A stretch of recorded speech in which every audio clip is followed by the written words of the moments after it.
जिन्नात के मुताल्लिक हर शख्स के जानने की 7 बातें। ये पुरस्कार वाक़या रसूल करीम सल्लल्लाहु अलैहि वसल्लम के बाबरकत दौर का है। एक सहाबी खैबर के इलाके से अकेले मदीना मुनव्वरा के लिए रवाना हुए। जो ही वो रवाना हुए उनके पीछे 2 सरकश जिन लग गए। ये एक खतरनाक सूरत हाल थी जिसे एक मोमिन जिन भी देख रहे थे। उन्हें अंदेशा हुआ कि ये जिन इस सहाबी को नुकसान पहुंचाएंगे। चुनाचे वो भी उन जिनों के पीछे रवाना हो गए और मुसलसल सरकश जिनों को सहाबी का पीछा छोड़ने का कहते रहे, यहाँ तक कि वो वापस लौट गए। तब मोमिन जिन ने सहाबी के करीब आके उन्हें उस तशवीशनाक सूरत हाल से आगाह किया। उन्होंने मजीद कहा कि रसूलुल्लाह सल्लल्लाहु अलैहि वसल्लम के पास पहुंचकर आपकी खिदमत में हमारा सलाम पेश करना और बताना कि इस इलाके में हम जिन्नात से ज़कात इकट्ठी कर रहे हैं। अगर हम जिनों की खुराक आपके काम आ सके तो हम आपकी खिदमत में पेश कर देंगे। सफर मुकम्मल करके सहाबी मदीना पहुंचे तो उन्होंने ये पुरस्कार वाक़यात रसूलुल्लाह सल्लल्लाहु अलैहि वसल्लम से बयान किए। तब आपने फरमाया, आइंदा कोई तन्हा सफर ना करे।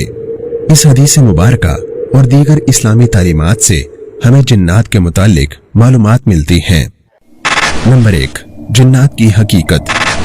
हकीकतन जिन्नात मौजूद हैं और वो इंसानों के इलाकों में भी रहते हैं।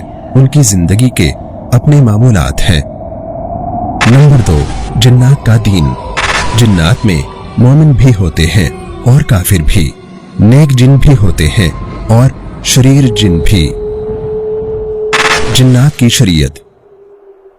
प्यारे रसूल सल्लल्लाहु अलैहि वसल्लम जिन्नात के भी रसूल हैं और जिन्नात भी शरीयत पर अमल करते हैं। कुरान मजीद की सूरह जिन से मालूम होता है कि जिन्नात रसूल करीम सल्लल्लाहु अलैहि वसल्लम से मुलाकात करने और तिलावत सुनने भी आया करते थे। नंबर 4, जिन्नात कब तंग करते हैं। मालूम हुआ कि जिन्नात अकेले मुसाफिर को तंग कर सकते हैं, इसलिए रसूल करीम सल्लल्लाहु अलैहि वसल्लम ने अकेले सफर करने से मना फरमा दिया। नंबर 5, जिन्नात का खौफ। सूरह जिन ही से यह भी मालूम होता है कि जिन्नात पहले इंसानों से डरते थे, मगर कुछ कमजोर अकीदा लोगों ने जब गैर आबाद इलाकों में जाकर जिन्नात के सरदारों से पनाह मांगनी शुरू कर दी तो जिन्नात का डर खत्म हो गया और उल्टा जिन्नात इंसानों को डराने लगे।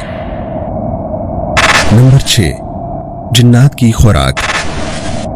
जिन्नात के एक वफ्द ने रसूलुल्लाह सल्लल्लाहु अलैहि वसल्लम की खिदमत में हाजिर होकर अर्ज की कि आप अपनी उम्मत को हड्डी या कोयले से अस्तंजा करने से मना फरमा दें, क्योंकि अल्लाह ताला ने इनमें हमारा रिस्क रखा है।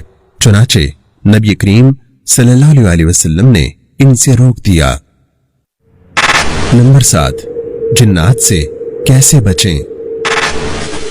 सैयदना अबू सईद खुदरी रज़ी अल्लाह अन्हु बयान फरमाते हैं, रसूलुल्लाह सल्लल्लाहु अलैहि वसल्लम जिनों और इंसान की नजर बद से पनाह के लिए दुआएं पढ़ा करते थे।